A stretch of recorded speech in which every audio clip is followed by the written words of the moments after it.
brain was physically changing to look like they already experienced it, they already did it. So now, you take those people, never played the piano before, they've just been mentally rehearsing for 2 hours a day for 5 days, you set them in front of the piano, and they could actually play those scales and chords. Why?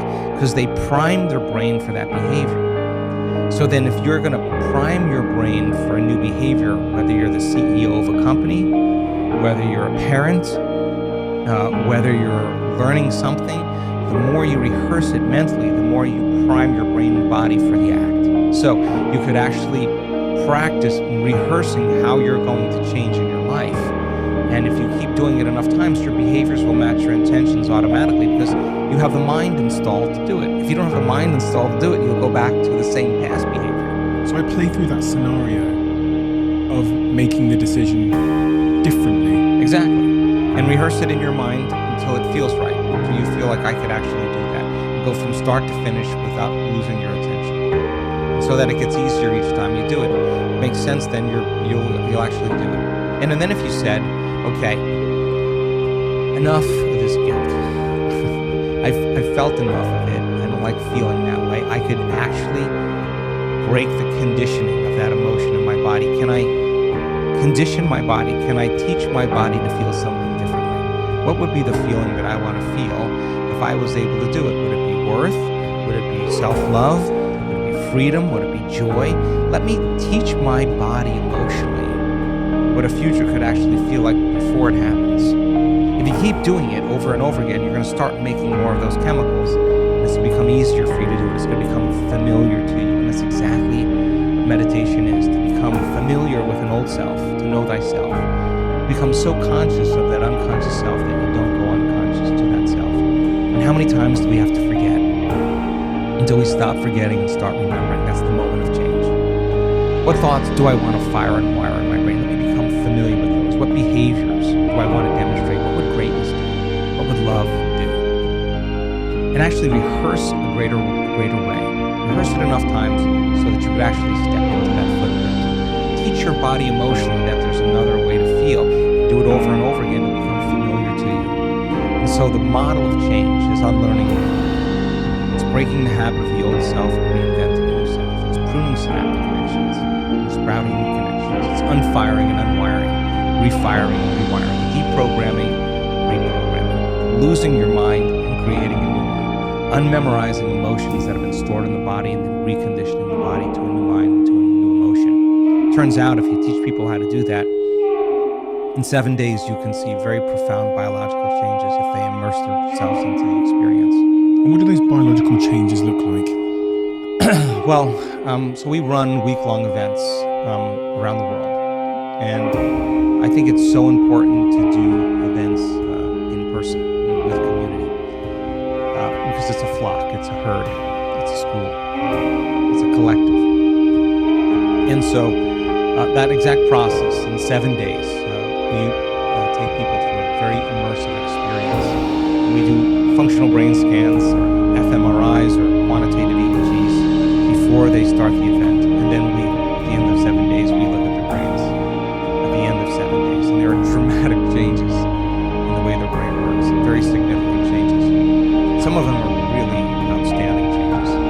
We teach people how to create more heart chemicals. When you feel anger, when you feel frustration, when you feel impatience, when you feel resentment, your heart beats out of order. When you feel gratitude, when you have kindness and care, when you feel love for life, your heart beats in a more orderly fashion. You can actually train somebody to get good at feeling that way. And we use that, and we see people at the end of 7 days be able to regulate their heart much better. And it's a function of really how soon or how slow we age.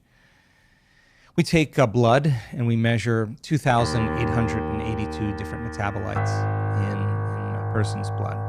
And at the end of 7 days, we measure again.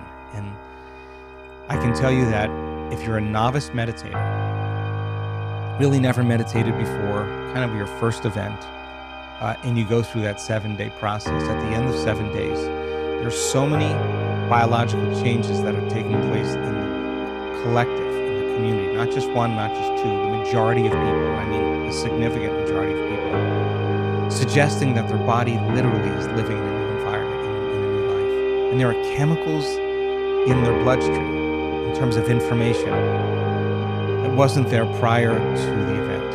In other words, some way, without taking any drug, without taking any exogenous substance,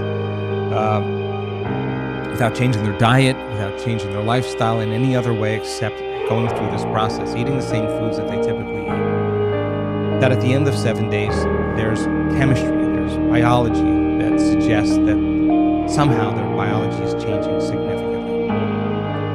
We measure gene expression. I can tell you that you can change your gene expression in 7 days. We measure the microbiome, and once again, in 7 days, there are dramatic changes in the microbiome, and the mind somehow is making significant and effective changes in our body. So our research is pretty outstanding because in a 7-day intervention that's producing these effects, there's not a whole lot of drugs that are as effective. And we've discovered that the nervous system makes a pharmacy of chemicals right now that works better than any drug. That's what we've discovered. And it's all within you. I am a fixer in my friendship groups. And what I mean by that is I'm someone who probably over-involves themselves in trying to help friends change stuff, which gift and a curse, oftentimes a curse. But I often get, because I love someone and they're close to me and I want the best for them, when I see that they are experiencing a recurring pattern of behavior or habit that is causing them unhappiness, loneliness, to miss the goals they have in their life of becoming a husband or a wife or a partner, whatever it might be, I have a growing sense of frustration. And that sometimes that sometimes manifests itself as trying to fix and help and give advice and change them. You must experience that in a different way. You're smarter than me. You must experience that in a different way when you meet people that you can see are having these recurring patterns of behaviour. And when you see that in them, has there ever been frustration on your part? Have you ever been frustrated that change hasn't happened in someone that you loved? God, I think it's such a noble act to change, and I understand how hard it is to change. I understand that process. So I think the greatest thing that I could ever do for someone is to show them what change looks like. It's so much more profound than anything that I could ever say. And I would never offer